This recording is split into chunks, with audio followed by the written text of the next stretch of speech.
Um review agora de outra placa de fliperama que muitos aqui jogaram, tenho absoluta certeza que muitos aqui jogaram, que é a Capcom CPS 2. Essa placa aqui é muito famosa por games como Alien vs Predador, Street Fighter, Alpha, também temos Marvel vs Capcom. A série Versus geralmente ela começou aqui na Capcom CPS 2. Essa placa aqui, na verdade, eu até brinco chamando ela de console da Capcom, porque foi ela que desenvolveu, né, baseada em hardwares famosos da época, e é uma evolução da Capcom CPS 1, da qual a gente tem jogos como Punisher, né, também tem o Cadillacs de Dinossauros, né, o primeiro Street Fighter também é feito em cima da CPS 1, então...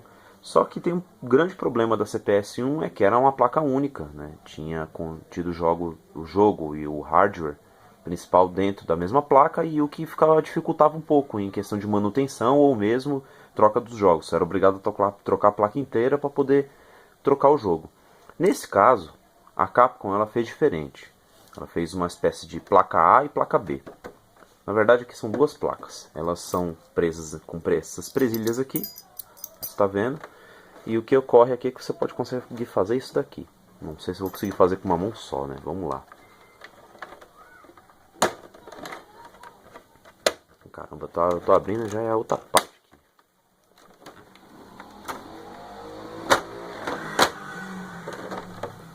aqui. Sente o drama de como esse negócio aqui é grande, cara. Essa placa é grande pra caramba. Oh, aleluia. Então... essa é a placa principal. É ela que, na verdade, a gente tem que chamar ela de console. Ela é o console. Um glorioso símbolo da Capcom, os conectores de cartuchos, certo? E essa minha placa aqui é japonesa. A gente consegue identificar pelos botões daqui do lado, que são da cor verde. Aliás, as placas também têm o fator de região, tá? Mostrar o número de série, não tô nem aí mesmo, grande coisa, mostrar o número de série de um hardware tão obsoleto. Aqui geralmente também teria uma etiqueta, no caso a minha não tem. Tá? Então as placas da Capcom elas são divididas por cores também. E se vocês notaram, a minha placa superior ela tem a cor amarelada. São 5 cores no total. Dessas 5 cores nós temos o azul, que é a região da América do Norte. Temos a verde, que é a região do Japão. Temos a cinza, que é a região da Ásia. E a laranja, que é a região da América do Sul. Sim, América do Sul. Nós éramos bem vistos nessa época como grandes fontes de renda em relação aos arcades, né? Nessa época. E não só a SNK, mas a Capcom também se importava um pouquinho com isso. Tanto que alguns jogos também da Capcom em relação ao fliperama tinha a versão de português, né? E a versão amarela, na verdade é uma versão rental, uma versão que era feita por aluguel, ou seja, era uma versão que só era distribuída por tempo limitado. Então se você tem alguma assim, deveras uma certa parte como raridade, tá? E elas também eram intercambiáveis, como assim? Os jogos americanos e japoneses utilizavam esse mesmo padrão de entrada de cartucho. Já as versões asiáticas e da América do Sul, não. Então, jogos americanos e japoneses são intercambiáveis, assim como as rentals, né, como as de aluguel. E as versões cinza e laranja eram também intercambiáveis entre si. Então, para que você possa desfrutar de toda a biblioteca, você obrigatoriamente tem que ter tanto uma placa, pelo menos, japonesa ou americana, ou asiática e sul-americana. Não tem como. Você pode ver aqui a parte de baixo também do cartucho, né, que é a placa de jogo. Ela também teria um adesivo aqui, mas logo vou explicar a história dessa minha em particular.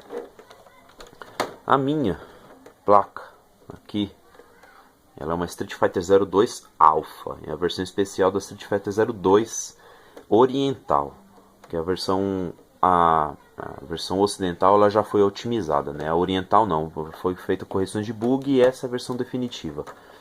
Agora vamos explicar um pouco sobre a placa em si. A placa de jogo, ela tem esse cooler, que pra mim, tecnicamente, é inútil, só serve para fazer barulho, porque ela é uma placa tão espaçada que ela não esquenta. Isso é bom, mas vai saber, né? Você deixa o arcade ligado por 12 horas, talvez isso aqui esquente e isso se torne necessário, né? Mas como é só para jogadas casuais, isso para mim é inútil. Mas mesmo assim, claro, mantém o hardware original, ela funciona da forma que tem que ser.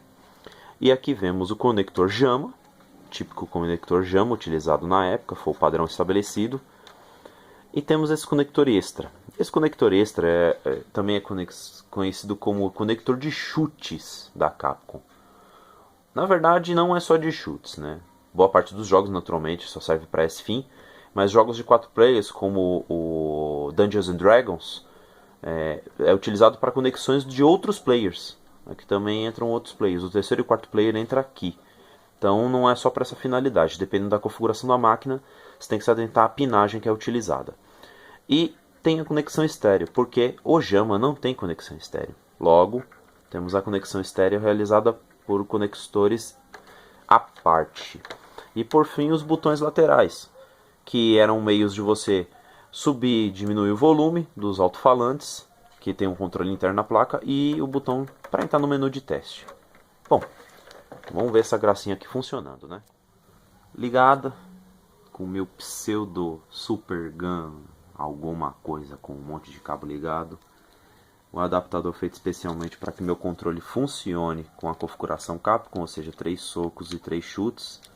Aqui, cabos estéreo, o kick harness, o cabo de chute ligado.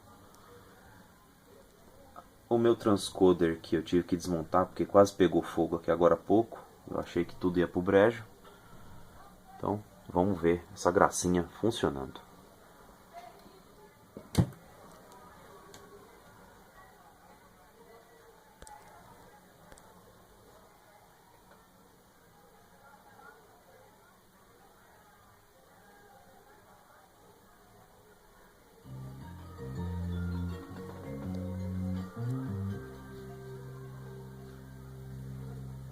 Pode notar que o balanço de cor, pelo menos do preto, ele tá bem estranho, né? Mas infelizmente é o que a gente consegue no momento.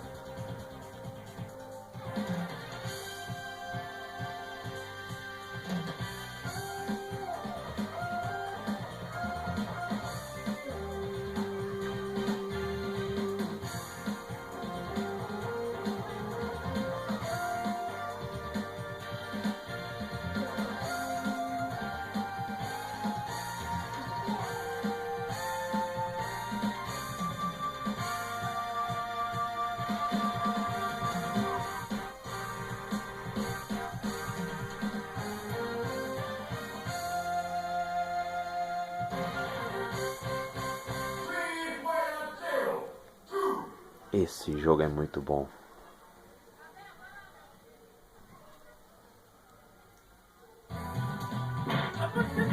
Agora vamos matar uma pequena curiosidade aqui, né? Vamos ver o menu de teste aqui, né? Esse é o famigerado menu de testes dos fliperamas aí, ó. Nesse caso aqui você vê o input e output. Na verdade, input e output é só para você poder ver os controles, naturalmente. E a tela. Há um sound test aqui. Você pode ver, ó, que essa barra de volume aqui, ela se remete à barra de volume que a gente consegue coordenar pelo botão, ó. Como eu estou usando a saída de vídeo do padrão, eu tenho que deixar no máximo, senão não sai som nenhum. Mas aqui você consegue ouvir os efeitos sonoros e as músicas.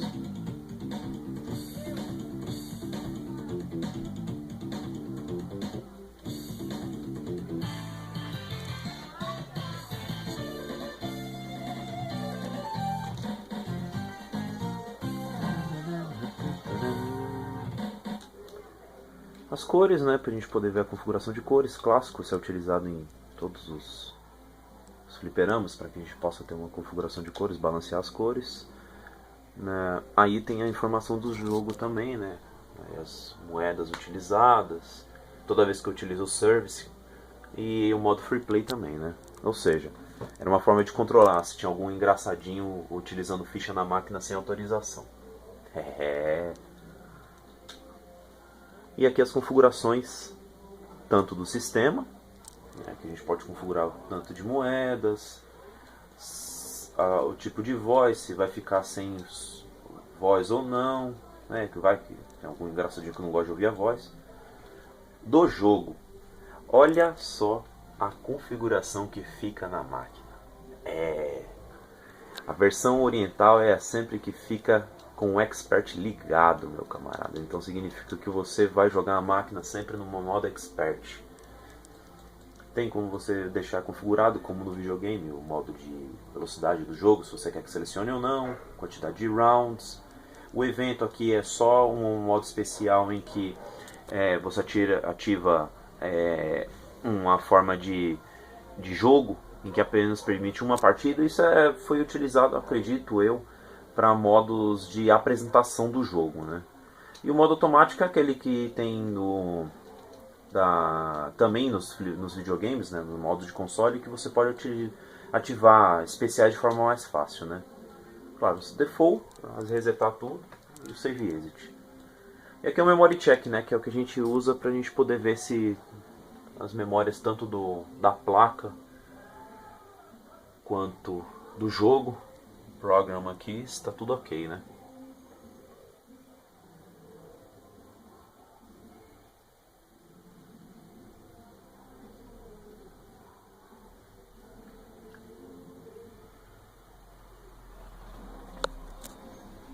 Agora que eu quero que vocês atentem a um fato em que essa placa, ela não é uma placa comum. É uma placa Phoenix Edition. Sim, essa placa aqui na verdade é uma placa em que não há a bateria, a temida bateria da morte. Foi um dos motivos de eu ter comprado ela, na verdade. Primeiramente eu ia comprar uma placa CPS2 porque eu queria uma placa CPS2. Mas quando eu conversei com o vendedor, ele tinha várias placas, né? Não só essa, tinha Street Fighter 03, tinha Marvel vs Capcom, tinha várias delas, né? E ele me ofereceu essa justamente por ser Phoenix Edition. Como eu falei, pô, eu sou colecionador e tal, mas é difícil manter essas placas, né? Ele falou, não, eu tenho uma aqui, ó, que eu vou te vender bacana aqui pelo mesmo valor que a Phoenix Edition. Ou seja, as EPROMs foram reprogramadas, as ROMs foram reprogramadas para que não tenha mais a criptografia. Então assim ela não morre mais. É ótimo nesse caso, em que você só vai ter alguns jogos, né? Ou se você vai colecionar vários deles, né? Os puristas odeiam esse tipo de placa porque não é o código original do jogo. Claro, isso é válido, mas a gente tem que pensar também na durabilidade, né? Em que momento a gente vai ter que ficar mantendo esse tipo de recurso.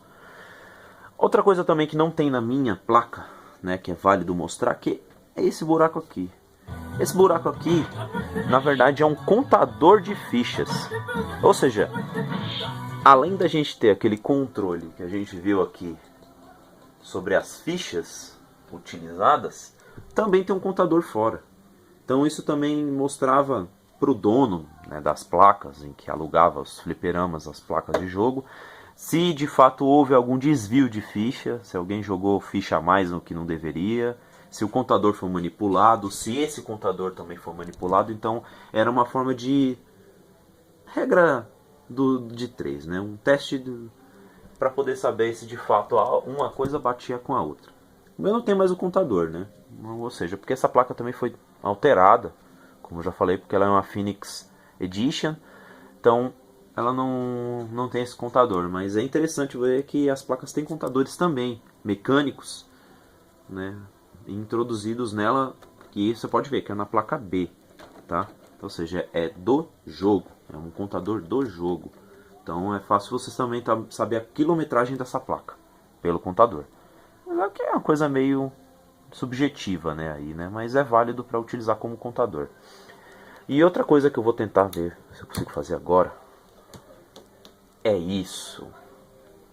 As placas Phoenix, né, quando elas têm esse modo Phoenix, quando você aperta o menu teste delas, você abre essa opção, em que você pode trocar a região do jogo, ouvir as músicas da mesma forma que se ouve no test mode, mas aqui de uma forma diferenciada, e você pode começar o jogo.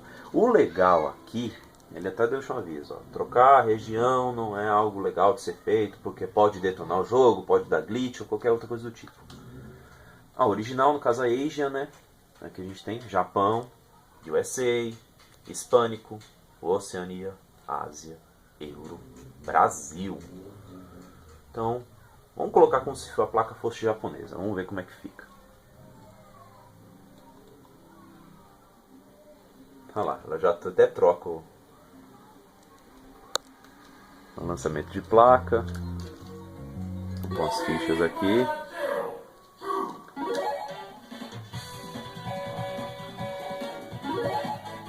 Olha lá. E realmente troca.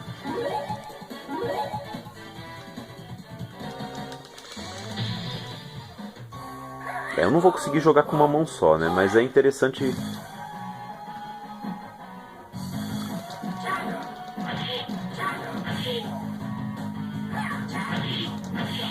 mostrar esse fato pra vocês. Quer ver? De novo, ó. Vamos para Region Setup.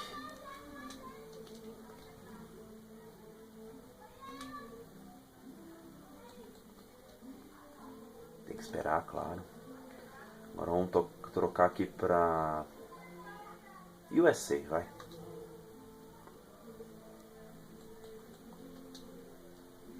Olha lá, já ficou com o logo vermelho. O número troca. As informações da tela de warning trocam. Aí, ó, winners don't use drugs. Até isso aparece. Então é bacana, porque vira uma multiplaca na verdade, né? Você pode trocar a região dela, independente da placa que você esteja utilizando abaixo.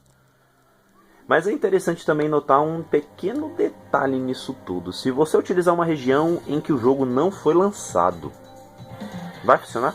Vai funcionar. Mas como falou lá, vai funcionar com bugs.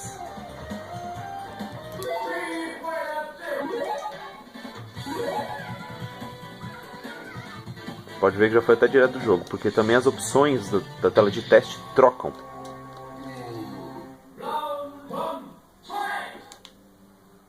O teste menu vai ficar diferente. Ele não vai ter mais as configurações como estavam anteriormente. Ah, é uma coisa que é interessante ressaltar, tá? Se você vir no configuration do jogo, olha o nível que está agora, só porque a placa é americana. O time speed fica em slow. Vendo? Tudo diferente. Aqui você já deixa tudo configurado.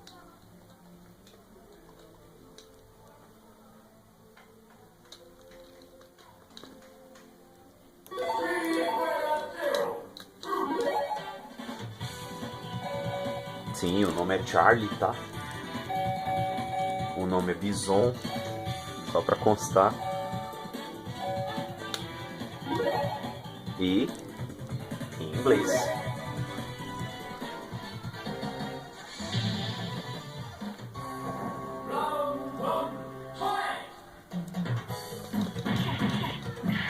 Ah, pela.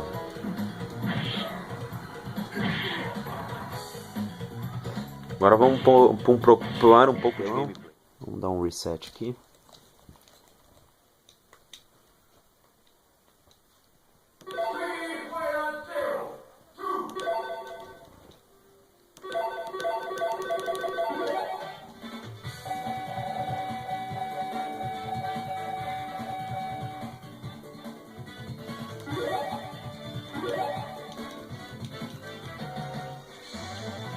Tinha que ser o Ryu, mano. Caramba.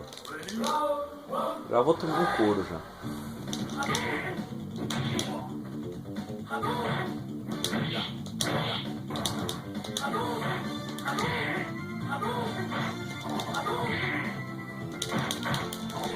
Ai.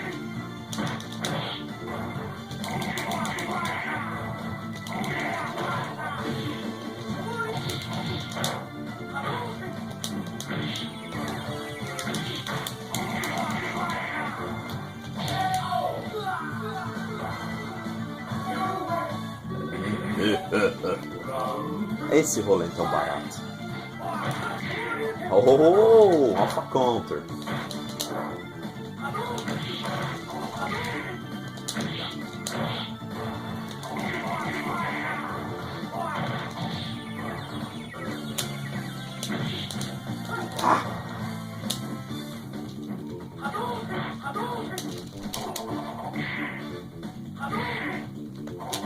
Ai. Mano, sai especial. Sai especial não quer sair não.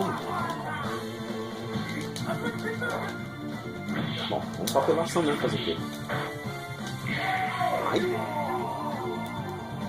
Especial não quer sair não.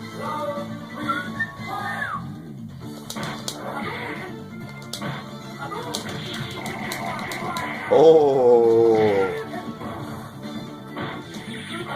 Ah, dá especial na tua mãe, rapaz.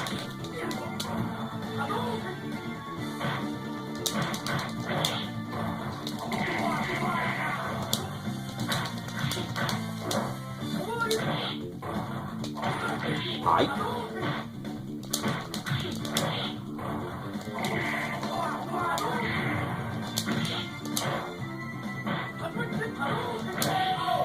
Aqui não, Ryu.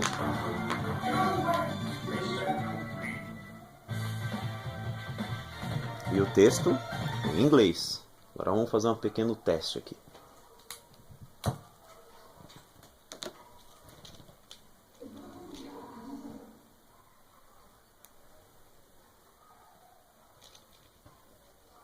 Vamos voltar a placa para a configuração original.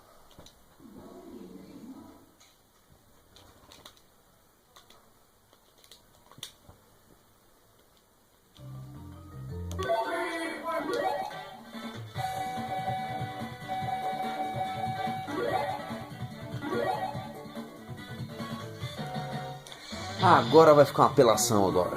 Nível Expert.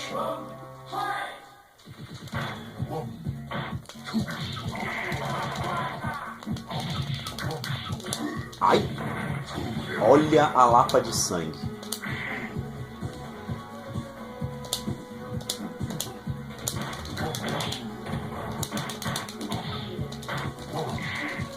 Ai! De novo. Ah, era. Falei que já era.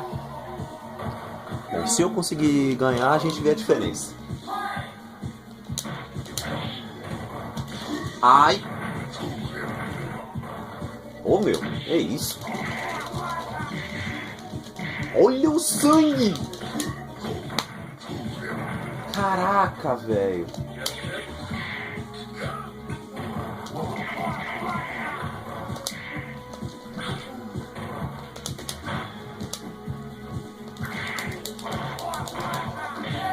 Sem chance de ganhar de um cara desse, cara. Que isso? Faz tanto tempo que eu não jogo que eu não lembro não, pô.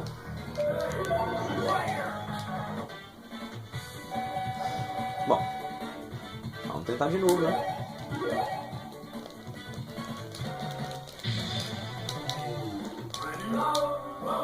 A diferença que eu queria tentar mostrar pra vocês. Olha lá, cadê o texto? Não tem texto nenhum, galera. Pelo menos ali muda, tá? Mas quando você troca de região, acaba tendo algum bug diferente mesmo. Porque não tá programado na ROM, né? Então pode ter esses pequenos defeitos aí. Bom, assim a gente fica com esse review aí da placa CPS2. Com o único jogo que eu tenho, por enquanto. E é isso aí, galera. Até a próxima. Valeu!